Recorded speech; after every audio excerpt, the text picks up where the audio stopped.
Hello दोस्तों, कैसे हैं आप सब। पढ़ाई अच्छी चल रही है। चलिए हम मध्य प्रदेश की मैप की सीरीज को आगे बढ़ाते हैं। आपको पता है दोस्तों, हम मध्य प्रदेश के मानचित्र को बारी बारी से तैयार कर रहे हैं। तो मध्य प्रदेश के मानचित्र में आज हमारी कहानी आ पहुंची है मध्य प्रदेश के ताप विद्युत केंद्रों की। ताप विद्युत केंद्र मध्य प्रदेश में कहाँ कहाँ पर हैं, उसकी क्या खासियत है, वो कब बने हैं और किस लिए बनाए गए हैं, इसकी बातें हम इस वीडियो में करने वाले हैं। तो ये है, आखिर क्यों पढ़ेंगे हम, ये भी आपके मन में सवाल बनना चाहिए।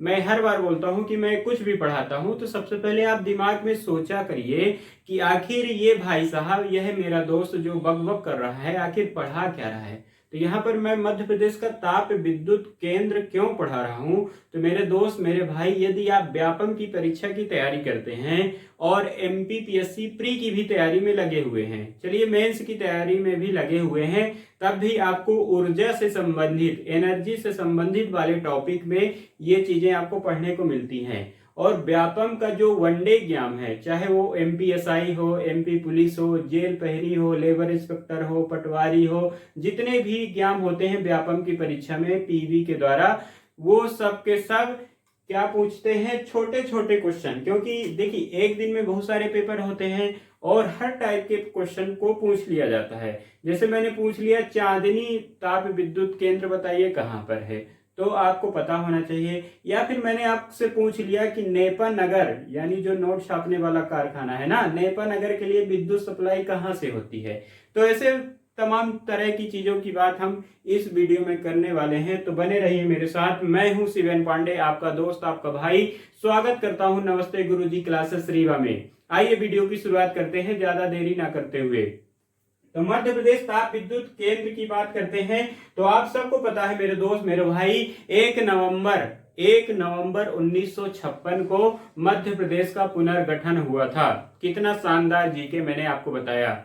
जी हाँ मेरे दोस्त, मेरे भाई, ये सरल जीके है लेकिन कई बार परीक्षा में रिपीटेड होता है। तो जो मेरे नए बंधु हैं, जो मेरे नए छोटे भाई बहन हैं, वो उनको पता हो जाना चाहिए कि 1 नवंबर 1956 को मध्य प्रदेश का पुनर्गठन होता है। अब 1 नवंबर 1956 को जब मध्य प्रदेश का पुनर्गठन होता है, उस टाइम पर मध्य प्रदेश में जो विद्युत उत्पादन क्षमता थी वो कितनी थी मेरे दोस्त, मेरे भाई, 81 मेगावाट, यानी 81 मेगावाट। बताइए कितना कम बिजली उत्पादित होती थी। और आज वर्तमान की बात कर लेते हैं, तो वर्तमान में हो जाती है आपकी 18,660 मेगावाट।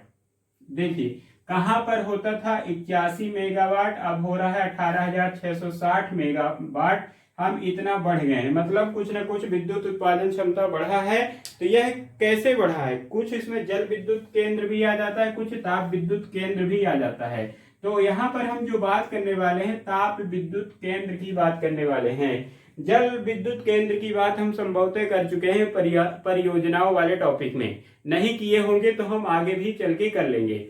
अब ताप विद्युत केंद्र होता क्या है, सबसे पहले आपको यह भी जानना होगा। टॉपिक का नाम है, शीर्षक का नाम है, टाइटल का नाम है मेरे दोस्त, मेरे भाई, मध्य प्रदेश का ताप विद्युत केंद्र। तो ताप विद्युत केंद्र को आप ज्यादा तूफानी मत समझिए, सरल भाषा में यह समझिए कि जहां पर बिजली का उत्पादन कोयले के सहारे होता है, मतलब कोल के सहारे होता है, मतलब कोयला जलाकर जहां पर बिजली पैदा की जाती है, उसको बोला जाता है ताप विद्युत केंद्र। अब ऐसे ताप विद्युत केंद्र मध्य प्रदेश के अंदर कितने हैं और किस एरिया पर हैं, ये भी आपको पता होना चाहिए मेरे दोस्त, मेरे भाई। जाहिर सी बात है, जहां पर कोयला होगा वहां पर ताप विद्युत केंद्र स्थापित करने की संभावना ज्यादा होगी। अब ताप विद्युत केंद्र के लिए केवल कोयला ही इंपॉर्टेंट नहीं है मेरे दोस्त, मेरे भाई, उसके लिए पानी की भी आवश्यकता होती है। तो जहां पर पानी मिलेगा, जहां पर कोयला मिलेगा, वहां पर ताप विद्युत केंद्र बनाया जा सकता है। अब मान लीजिए जहां पर केवल पानी भी मिल रहा है, अच्छा खासा पानी मिल रहा है, अच्छी खासी जगह मिल गई, वहां पर कोयला को कैरी करके ढो कर भी लाके बिजली का उत्पादन किया जा सकता है मेरे दोस्त, मेरे भाई। ऐसी कई जगह हैं, आइए हम इन जगहों की बात करते हैं। तो सबसे पहले आपको ये भी पता होना चाहिए कि 1 नवंबर 1956 को मध्य प्रदेश का क्या होता है, पुनर्गठन होता है। उस टाइम पर मध्य प्रदेश में जो मेगावाट था बिजली का उत्पादन कितना था, 81 मेगावाट बिजली का उत्पादन हुआ करता था, लेकिन वर्तमान में 18,660 मेगावाट बिजली का उत्पादन होता है। अब 1 नवंबर 1956 से हम आगे बढ़ते हैं और पहुंचते हैं ठीक 1 महीने बाद। तो आता है समय, यहाँ पर आपको बोर्ड चमक रहा होगा और चीजें आपको छोटी छोटी दिखाई दे रही होंगी। तो मेरे दोस्त मेरे भाई, आपको तो पता है कि ये जो आपका भाई शिवेन पांडे है बहुत छोटा छोटा लिखता है, लेकिन चीजें आप तक पहुंचा देता है। तो जब भी आप पढ़ने बैठिए तो आप पेन और कॉपी लेकर बैठिए, कागज पेन लेके बैठिए और चीजों को जो महत्वपूर्ण लगे उसको नोट करते जाइए। हालांकि मेरे द्वारा जो भी चीजें लिखी जाती हैं मेरे दोस्त मेरे भाई, झूठी तारीफ नहीं करूंगा, सब के सब इंपॉर्टेंट है, इसको आपको लिखना पड़ेगा। तो 1 नवंबर 1956 से हम आगे बढ़ते हैं और पहुंचते हैं ठीक 1 महीने बाद, यानी 1 दिसंबर 1956 को। तो 1 दिसंबर 1956 को मध्य प्रदेश में विद्युत मंडल का गठन किया जाता है मेरे दोस्त मेरे भाई। क्या कहा मैंने, 1 दिसंबर 1956 को मध्य प्रदेश में विद्युत मंडल का गठन किया जाता है। और इस विद्युत मंडल का मुख्यालय यानी हेडक्वार्टर कहां पर बनाया गया था, जबलपुर पर बनाया गया था। जबलपुर में इसका क्या है, हेडक्वार्टर है। और जबलपुर में जहां पर वर्तमान में इसका हेडक्वार्टर है उसको बोला जाता है शक्ति भवन। पावर का काम है ना मेरे दोस्त मेरे भाई, पावर बनेगी ना, पावर विद्युत केंद्र का मुख्यालय है, तो शक्ति भवन यानी पावर का बिल्डिंग, पावर भवन यानी शक्ति भवन के नाम से उसको जाना जाता है। खैर, ये एक छोटा सा जीके था, ये भी कई बार परीक्षा में आया है। दूसरा जीके भी देखिए परीक्षा में कैसा बनता है, राज्य ग्रामीण विद्युतीकरण निगम। यहां पर क्या शब्द जुड़ा है, राज्य ग्रामीण विद्युतीकरण निगम की स्थापना 1960 में हुई थी मेरे दोस्त मेरे भाई, 1960 में हुई थी और इसका मुख्यालय भोपाल में है। क्या कहा मैंने, राज्य ग्रामीण, फिर से लिख लीजिए, राज्य ग्रामीण विद्युतीकरण निगम की स्थापना 1960 में हुई थी, 1960 में हुई थी और इसका जो मुख्यालय है, इसका जो हेडक्वार्टर है भोपाल में है। अन्य जीके पर चलते हैं, ये सब परीक्षा में पूछा गया है। मध्य प्रदेश ऊर्जा विकास निगम, मध्य प्रदेश ऊर्जा विकास निगम यह भी पूछा गया है, कब बना है, 1982 में बना हुआ है, मतलब 1982 में बना हुआ है। 1982 में मध्य प्रदेश ऊर्जा विकास निगम की स्थापना की गई है मेरे दोस्त मेरे भाई। आगे हम बढ़ते हैं तो राज्य विद्युत नियामक का स्थापना किया गया है, नियामक आयोग। तो राज्य विद्युत नियामक आयोग की स्थापना 1998 में की गई है, 1998 में की गई है। अब हम ताप विद्युत केंद्रों की बात कर लेते हैं। तो सबसे पहले हम ऊर्जा की बात कर रहे हैं, तो सबसे पहले हम ऊर्जा राजधानी यानी सिगरौली की तरफ चलते हैं। सिगरौली में भी बैढ़न, जो मुख्य रूप से बैढ़न है वो है ऊर्जा राजधानी। मेरे दोस्त मेरे भाई, ये चीजें आपको पता होना चाहिए। तो पूर्व में आते हैं, ऊर्जा राजधानी के पास आते हैं, सिगरौली में आते हैं, सिगरौली के अंदर बैढ़न में भी आते हैं। तो यहाँ पर जिस ताप विद्युत केंद्र की स्थापना की गई मेरे दोस्त मेरे भाई, उसका नाम है विंध्याचल ताप विद्युत केंद्र। विंध्याचल ट्रेन भी चलती है ना यहाँ रीवा से लेके भोपाल के लिए, तो उसी के नाम पर नहीं है मेरे दोस्त मेरे भाई, विंध्याचल ताप विद्युत केंद्र की स्थापना की गई है। कहाँ पे, सिगरौली में। और कब, हमारी जो प्रधानमंत्री थी माननीय श्रीमती वो इंदिरा गांधी जी ने इसकी स्थापना, मतलब नींव रखवाई थी 1982 में, 1982 में इसकी स्थापना का मतलब काम शुरू हुआ था और आगे जाके कुछ सालों बाद ये काम पूरा होता है 87 के आसपास। अब ये जो स्थान है बैढ़न में है, क्षमता जो है इसकी कैपेसिटी जो है 3760 यानी 3760। कई किताबों में अलग अलग मिलता है, 3260 भी मिलता हुआ दिखाई देगा आपको, लेकिन 3760 मेगावाट उत्पादन क्षमता है। यहाँ पर उत्पादन क्षमता को लेकर काफी डिस्प्यूट है। उत्पादन क्षमता को लेकर आप अपने दोस्त अपने भाई पर शक नहीं करेंगे। मैं आपको गलत डाटा नहीं दूंगा क्योंकि किताबों का डाटा ही मैं आपको देता हूँ, लेकिन किताबों में मेरे दोस्त मेरे भाई बहुत लोचा है। मध्य प्रदेश की जितनी भी किताबें हैं, जब आप इस टॉपिक को पढ़ेंगे तो जो मेगावाट वाला है उसमें काफी लोचा है। मैं इसको दे रहा हूं तो ये लगभग पूरा का पूरा सही है। लगभग यानी मेरा लगभग कह देना यानी सही माना जाता है। मेरे दोस्त मेरे भाई, ज्यादा तारीफ हो गई हो तो माफ करना। तो 3760 मेगावाट की जो है इसकी उत्पादन क्षमता है। सोवियत संघ रूस की मदद से इसकी स्थापना की गई थी और यह एनटीपीसी द्वारा संचालित है। वर्तमान में NTPC national thermal power corporation वगैरह कुछ है ना, ऐसा करके आपको पता होगा ना, एनटीपीसी वाले पेपर भी देते रहते हैं। तो एनटीपीसी द्वारा संचालित राज्य का सबसे बड़ा ताप विद्युत केंद्र है। तो यह मध्य प्रदेश का सबसे बड़ा ताप विद्युत केंद्र है। तो सिगरौली में आपने क्या पढ़ा, विंध्याचल ताप विद्युत केंद्र है। 1982 में इसकी स्थापना हुई, फिर 1987 में जाके पूरा होता है। उत्पादन क्षमता इसकी 3760 यानी 3760 मेगावाट है। सोवियत संघ रूस के द्वारा बनाया गया था, वर्तमान में एनटीपीसी द्वारा संचालित है और राज्य का सबसे बड़ा ताप विद्युत केंद्र है। मेरे दोस्त मेरे भाई, ये थी विंध्याचल ताप विद्युत केंद्र यानी सिंगरौली की बात। बैढ़न में है, बैढ़न में भी है, ये भी आपको पता होना चाहिए। सिंगरौली में ही एक और ताप विद्युत केंद्र है जिसका नाम है शासन अल्ट्रा मेगा पावर प्रोजेक्ट। शासन के नाम से जाना जाता है, शासन अल्ट्रा मेगा पावर प्रोजेक्ट। इसकी जो कैपेसिटी है 4000 मेगावाट की है, 4000 मेगावाट की है। रिलायंस पावर की सहायता से स्थापित होने वाला है। अभी इस पर काम भी चालू है। रिलायंस पावर की सहायता से यह काम संचालित होने वाला है। सिंगरौली के अंदर ही है मेरे दोस्त मेरे भाई। सिंगरौली की बात खत्म हो जाती है। अब आते हैं हम उमरिया में। तो उमरिया में एक जो ताप विद्युत केंद्र है मेरे दोस्त मेरे भाई, उसका नाम है संजय गांधी ताप विद्युत केंद्र।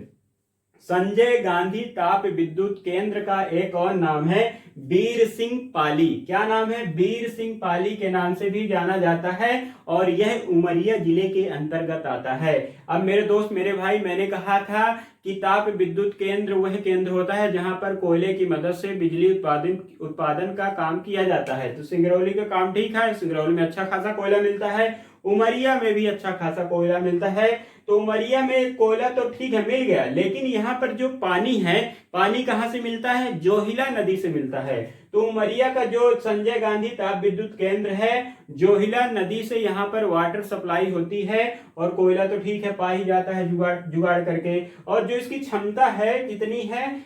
मतलब 1340 यानी 1340 मेगावाट, 1340 मेगावाट इसकी उत्पादन क्षमता है। अब अनूपपुर पर चलते हैं। अनूपपुर भी एक जो अपना अनूपपुर अमरकंटक वाला, यहाँ पर जो यहाँ से कौन कौन सी नदियां निकलती हैं? नर्मदा, जोहिला और सोन।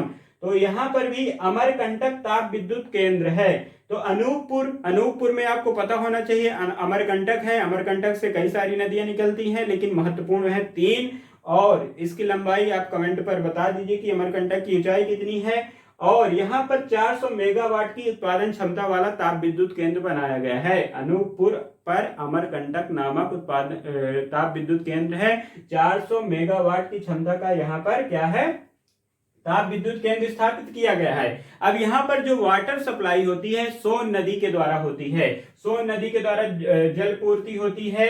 सुहागपुर कोयला क्षेत्र पर यह स्थित है। अनूपपुर में एक सुहागपुर नामक क्षेत्र है, उसी क्षेत्र के अंतर्गत यह अमरकंटक ताप विद्युत केंद्र मेरे दोस्त मेरे भाई आता है। और कोयले की जो आपूर्ति है अमलाई और चचाई से होती है। अमलाई और चचाई की जो खाने हैं, खानों का नाम है, जो खदान है ना, उस खदान का नाम है अमलाई और क्या? चचाई। यहाँ से कोयला आता है और सोन नदी से पानी आता है। बढ़िया मस्त बिजली बनाए और खूब सारी लाइट जलाए। तो लाइट जलाने का जो काम है, तो वो गैर कृषि वाले जो हैं, हमारे यहाँ नियम है कि जो गैर कृषि उपभोक्ता है उनके लिए 24 घंटे बिजली दी जाएगी और जो कृषि कार्य में लगे हुए उपभोक्ता है उनको 10 घंटे बिजली उत्पादन दिया जाएगा। एमपीपीएससी के प्री में ये सवाल आया हुआ था मेरे दोस्त मेरे भाई।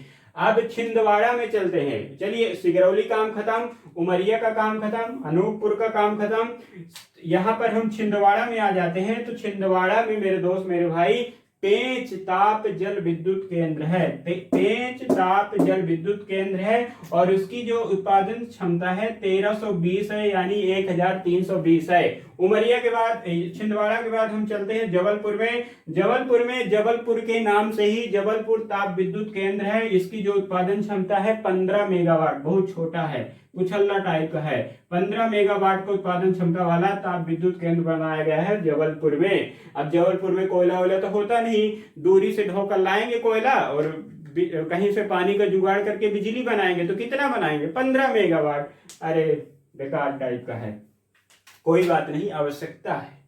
तो अब हम नरसिंहपुर में चलते हैं। नरसिंहपुर में देखिए Gadarwara super thermal power project NTPC के द्वारा संचालित हो रहा है।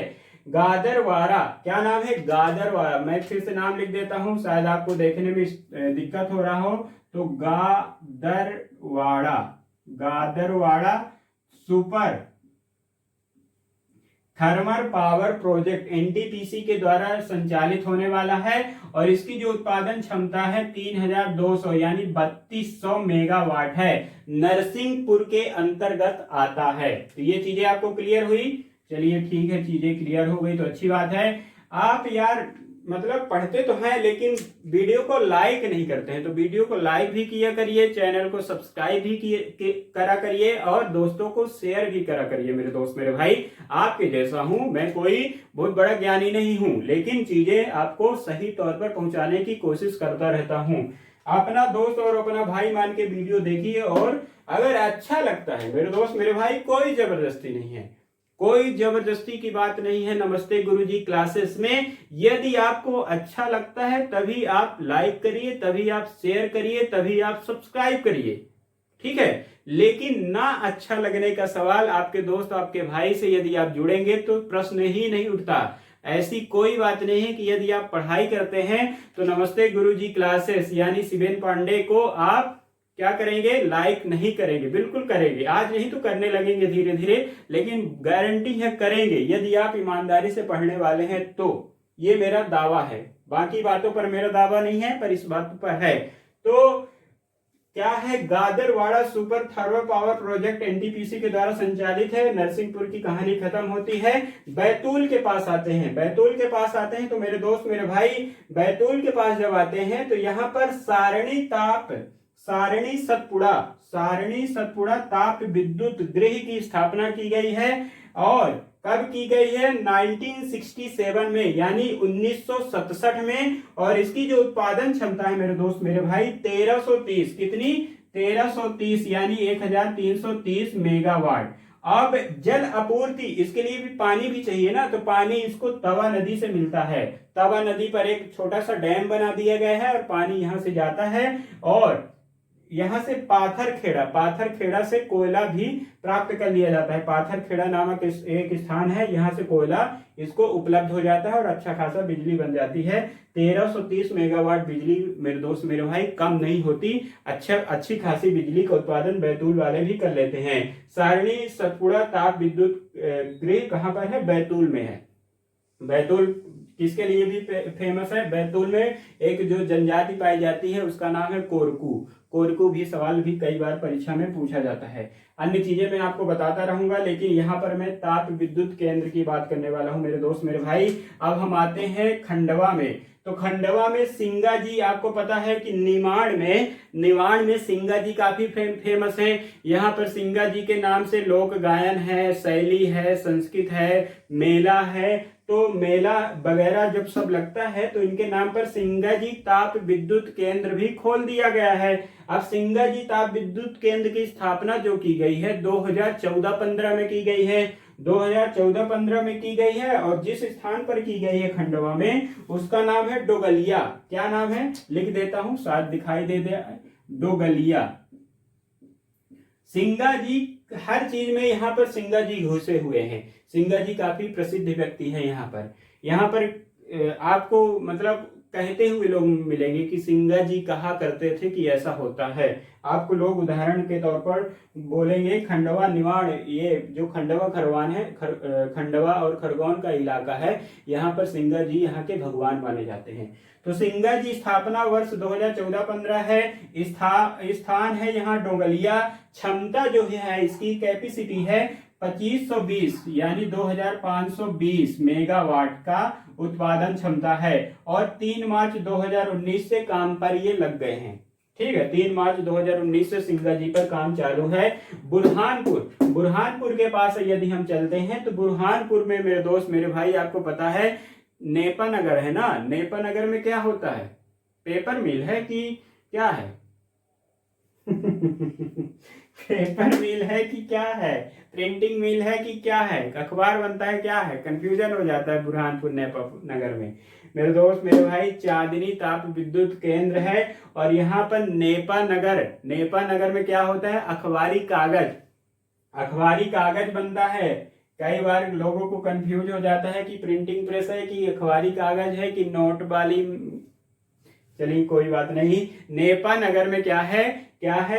नेपा नगर में अखबारी कागज के लिए जो एक बनाया गया है जहां पर अखबारी कागज छपता है, ये मान लीजिए अखबारी कागज का कारखाना है, उसके लिए पावर सप्लाई की जरूरत पड़ेगी, बिजली की जरूरत पड़ेगी। तो उसके लिए एक जो ताप विद्युत केंद्र बनाया गया है मेरे दोस्त मेरे भाई, खास तौर पर उसका जो नाम रख दिया गया है चांदनी ताप विद्युत केंद्र। चांदनी ताप विद्युत केंद्र बुरहानपुर में है और नेपा नगर के लिए बनाया गया है। इसकी जो उत्पादन क्षमता है, अब केवल अकेले के लिए बनाया गया है, तो 17 मेगावाट की जो है इसकी उत्पादन क्षमता है। कहीं कहीं पर 177 भी लिखने को मिलता है, लेकिन 17 यानी 17 मेगावाट की इसकी उत्पादन क्षमता है। और यह मध्य प्रदेश का पहला ताप विद्युत केंद्र है। पहला जीके आप ये याद करिएगा। 1953 में बना है। 1953 में बना है। और राज्य का प्रथम ताप विद्युत केंद्र नेपा नगर के पास है बुरहानपुर में। मध्य प्रदेश का प्रथम ताप विद्युत केंद्र है चांदनी ताप विद्युत केंद्र। उत्पादन क्षमता है कितनी? 17 मेगावाट। कब बना था? 1953 में बना था। 1953 में बना है मेरे दोस्त मेरे भाई, मतलब मध्य प्रदेश का पुनर्गठन नहीं हुआ है, तब बना है। आशा करता हूं ये जानकारी आपको अच्छी लगी है। अच्छी लगती है तो लाइक करिए, चैनल को सब्सक्राइब करिए। नमस्ते गुरुजी क्लासेस को जरूर सब्सक्राइब करिए ताकि मेरा नोटिफिकेशन आप तक आए। और वीडियो को लाइक करते रहिए मेरे दोस्त मेरे भाई। बेल आइकॉन को एकदम दबा डालिए, घंटे को बजा डालिए और देखते रहिए। घर पर भी रहिए, सुरक्षित रहिए और पढ़ाई भी करते रहिए। तब तक मिलते हैं अगले वीडियो में। बहुत बहुत धन्यवाद। Thank you.